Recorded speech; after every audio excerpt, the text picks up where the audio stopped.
സമയം ഏകദേശം ഒരു 7 മണി കഴിഞ്ഞിട്ടുണ്ട്. നമ്മളിപ്പോൾ എമ്പുരാൻ സിനിമ കാണാൻ വേണ്ടിയുള്ള യാത്രയിലാണ്. ഇവിടുന്ന് ഏകദേശം ഒരു 15 കിലോമീറ്ററോളം ഉണ്ട് നമുക്ക് തിയേറ്ററിലോട്ടുള്ള ദൂരം.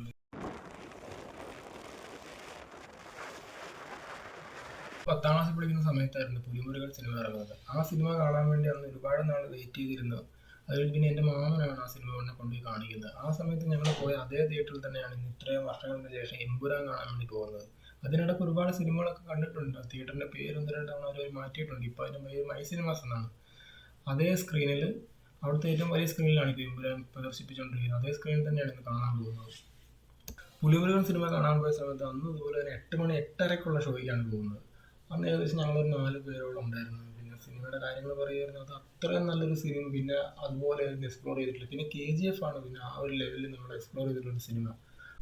ഞാൻ നേരത്തെ പറഞ്ഞ പോലെ തന്നെ അതേ തിയേറ്ററിൽ അതേ സ്ക്രീനിലാണ് ആ സിനിമ കാണാൻ പോകുന്നത്. അപ്പോൾ എത്രത്തോളം നല്ലതായിരിക്കും എന്നുള്ളത് നമുക്ക് നോക്കാം. ഇതിനിടയ്ക്ക് വണ്ടി ഒന്ന് പമ്പിൽ കയറിയായിരുന്നു. ഇപ്പോൾ നമ്മൾ പെട്രോൾ അടിച്ച് അവിടുന്ന് പിന്നെയും പോവുകയാണ്. ലാസ്റ്റ് ഞങ്ങൾ അങ്ങനെ തിയേറ്ററിൽ എത്തിയിട്ടുണ്ട്. ഇപ്പോൾ ആളെ കയറ്റാൻ തുടങ്ങിയിട്ടില്ല. ആളുകളെല്ലാവരും ക്യൂവിലാണ്. അവിടെ കുറച്ചുകൂടി താമസം ഉണ്ടെന്ന് തോന്നുന്നു. ഷോ കഴിഞ്ഞിട്ടില്ല. ആളുകളെ ഇപ്പോൾ കയറ്റാൻ തുടങ്ങിയിട്ടില്ല. ആളുകളെല്ലാം ക്യൂവിലാണ്. പിന്നെ ഇപ്പോൾ ഉള്ള ഷോ ആണെങ്കിൽ അത് തീർന്നിട്ടില്ല. അത് കഴിഞ്ഞൊരു 10 മിനിറ്റ് കഴിഞ്ഞായിരിക്കും ആളുകളെല്ലാവരും കയറ്റുന്നത്. അപ്പോൾ അതിന് വേണ്ടിയുള്ള വെയിറ്റിങ്ങിലാണ്. നമ്മളങ്ങനെ ഒരു 10-15 മിനിറ്റോളം അവിടെ വെയിറ്റ് ചെയ്തു. ഇപ്പോൾ ആളുകളെ കയറ്റാൻ തുടങ്ങി. നമ്മളങ്ങനെ തിയേറ്ററിനുള്ളിൽ കയറിയിട്ടുണ്ട്. എഞ്ചിനീയറിംഗ് ഉറപ്പു നൽകുന്ന കൺസിസ്റ്റന്റ് അതിതീവ്രമനയിലും ഒരു യാത്ര ഉള്ളത്. ഇതുകൊണ്ടൊക്കെയല്ലേ ഏവരുടെ പ്രിയപ്പെട്ട ചോയ്സായി യൂറോ കാർഡ് മാറിയത്. നിങ്ങളുടെ കാർഡ് എന്നും ഞങ്ങൾ യൂറോ കാർഡ്.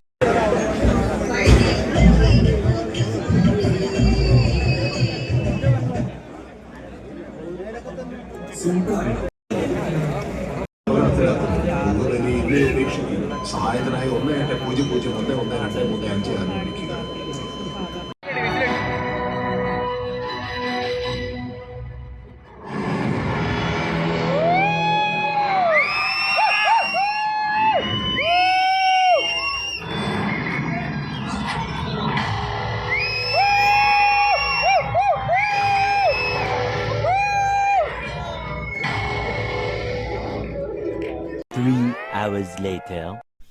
അങ്ങനെ ഞങ്ങൾ സിനിമ കണ്ടിറങ്ങി. ഏകദേശം 2.5-3 മണിക്കൂറടുത്തുണ്ട് സിനിമ കണ്ടു കഴിഞ്ഞ് സത്യം പറഞ്ഞാൽ എനിക്ക് പേഴ്സണലി ഒരു ആവറേജ് ആയിട്ടാണ് തോന്നിയത്. കാരണം ഈ മോഹൻലാലിൻ്റെ ഇൻട്രോ സീനാണ് ഏറ്റവും ബെസ്റ്റ് ആയിട്ടുള്ളത്. ആ ഒരു സീനും പിന്നെ സ്റ്റീഫൻ നെടുമ്പള്ളിയായിട്ട് മാറുന്നത് ആ ഒരു ക്യാരക്ടറും, ഈ 2 സീൻ ഒഴിച്ച് നിർത്തിയ ബാക്കിയുള്ളതെല്ലാം ഒരു ആവറേജ് ആയിട്ടാണ് എനിക്ക് പേഴ്സണലി തോന്നിയിട്ടുള്ളത്.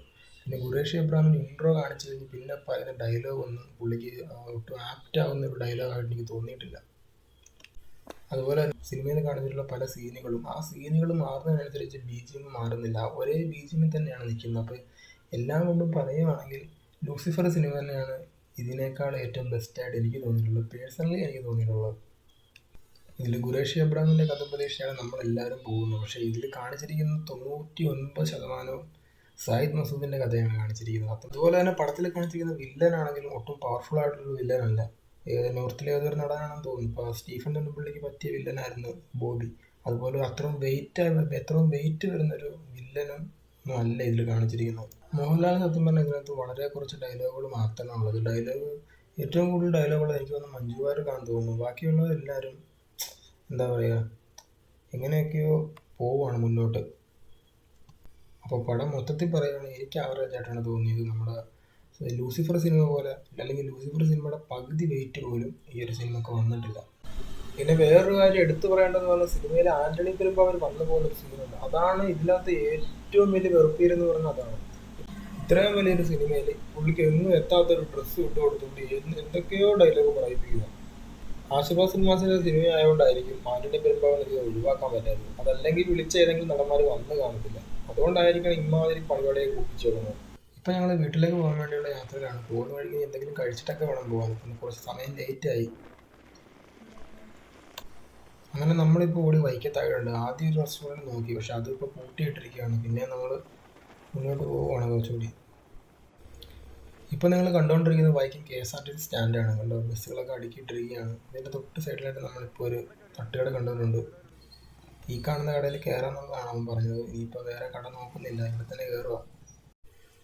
ഞങ്ങൾ കയറി ഇപ്പോൾ കഴിച്ചു തുടങ്ങി. ഞങ്ങൾ കഴിച്ചുകൊണ്ടിരിക്കുന്നത് ദോശയാണ്.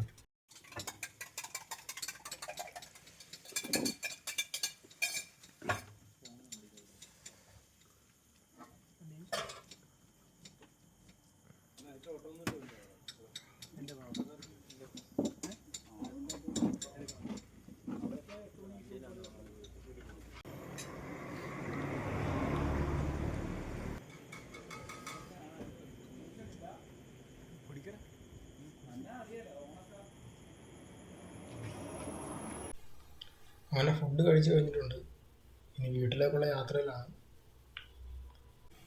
നിങ്ങളിപ്പോൾ കാണുന്നതാണ് വൈക്കത്തമ്പലം. വൈക്കത്തമ്പലത്തിൻ്റെ പടിഞ്ഞാറൻ നടയാണ് ഈ കാണുന്നത്.